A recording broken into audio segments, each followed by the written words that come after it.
Okey, itu contoh asas hamuk yang ke berapa dah? 5. Satu tikam 4. Ni 5. Yang ke-5 macam ni. Itu asas dia. Asas dia. Dia boleh jadi pecahan dia adalah dia boleh jadi tepis dan serang, serang dan tepis, dan boleh jadi serang-serang, boleh jadi tepis-tepis, ikut keadaan. Dan dia boleh juga jadi kita panggil baiting. Baiting ni apa? Umpan. Dia boleh jadi umpan. Okay, dari sudut pecahan tu nantilah kita terangkan. Okey, yang ni buat dulu kiri kanan macam ni. Ayun ni. Dia boleh jadi ayun libas. Dia boleh jadi tetak. Macam tu. Dia boleh jadi hiris. Itu pecahan. Jadi saya tak mau cerita pecahan. Tengok dia macam ni je. Okey, contoh dia boleh jadi bertahan. Letak gawang serang atas, kita bertahan. Okey, ada tepi. Macam tu. Ada boleh jadi tahan bawah. Macam ni, satu. Gawang serang, tahan. Tapi asas dia kita main dulu macam tu. Main kiri kanan.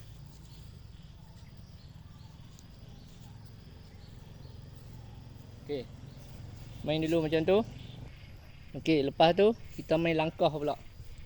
Langkah, masukkan langkah 6, langkah sending.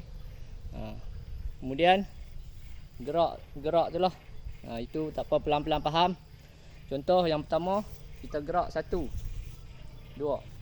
Okey, yang kedua kita gerak yang sama tapi bawah dulu. Macam tu.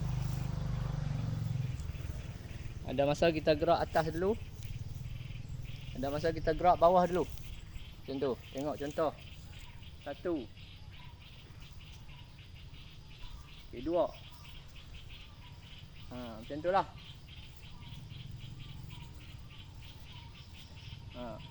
Ada masa ada masa kita tukar position apa semua. Begitulah. Yang selebihnya itulah kita kata lebih kepada apa berkembang.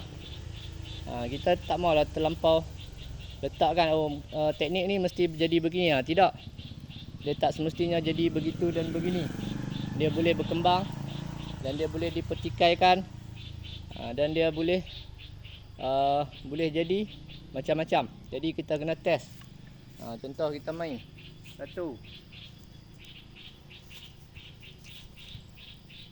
Ada duri ya. Itu mungkin kita masuk 1.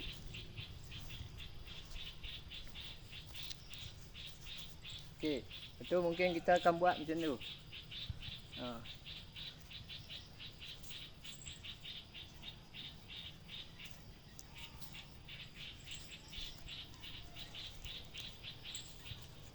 Okey, itu dari teknik asas. Okey. Kalau macam kita sebutlah, macam kawan-kawan kita yang macam geng muay apa? Kerabi kerabung. Dia orang lebih macam tu. Okey, kalau macam kali, depa lebih dia macam lebih pada libasan macam ni.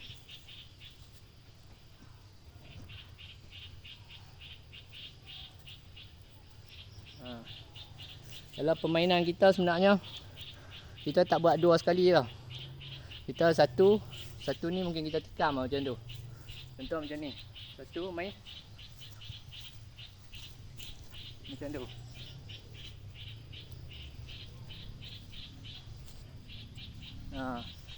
Itu dia permainan masing-masing lah. Itu kita boleh kaji lah. Yang mana terbaik, yang mana kurang. Itu ini dah sampai tahap intermediate lah ni. Tak apalah, untuk tahap beginner buat yang tu dulu.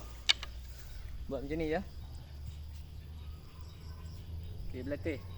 Okey, ada masa dia jadi pecahan. Pecahan contoh bait. Kita bait. Tengok satu. Tarik.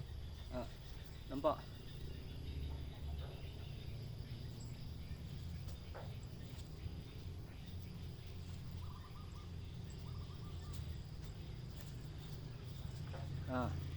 Dia main atas, pusing pula bawah. Dia main rotate. Itulah pecahan-pecahan dia. Tapi tak apalah, untuk permulaan just buat macam tu macam ni. Okey, bagi biasa tangan, insya-Allah. Lama-lama kita pandai sambil bergerak.